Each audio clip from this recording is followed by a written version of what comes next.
India की 75% rainfall सिर्फ एक मॉनसून से आती है, बट एक स्टेट ऐसा है जो मैक्सिमम बारिश के लिए एक दूसरे ही मॉनसून सिस्टम पर डिपेंड करता है। यस, इंटरेस्टिंगली इंडिया में एक नहीं 2 मेजर मॉनसून सिस्टम्स काम करते हैं। कौन से हैं ये systems and why does India have 2 monsoons? चलिए जानते हैं। वेल, इसका रीजन केवल ज्योग्राफी नहीं बट फिजिक्स भी है। समर्स में इंडियन लैंड मास ओशन के कंपैरिजन में बहुत तेजी से हीट अप होता है और जमीन पे बनता है एक मैसिव लो प्रेशर, और विंड्स हमेशा हाई से लो प्रेशर की तरफ चलती है, और यहीं से स्टार्ट होता है हमारा साउथ वेस्ट मॉनसून।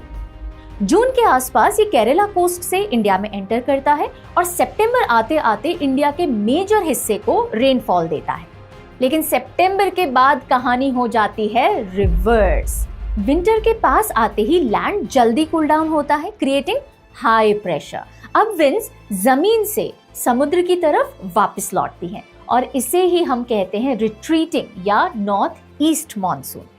नॉर्मली ये विंड्स ड्राई होती हैं, लेकिन बे ऑफ बंगाल के ऊपर से गुजरते वक्त ये मैसिव मॉइस्चर अब्सॉर्ब कर लेती हैं, bringing heavy rainfall to the southeastern coast of India between October to December।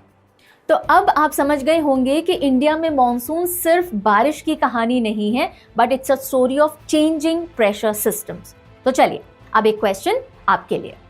इस रिट्रीटिंग मॉनसून की वजह से इंडिया का एग्जैक्टली कौन सा स्टेट अक्टूबर दिसंबर में सबसे ज्यादा बारिश रिसीव करता है? Comment your answer, let me see if you get it right.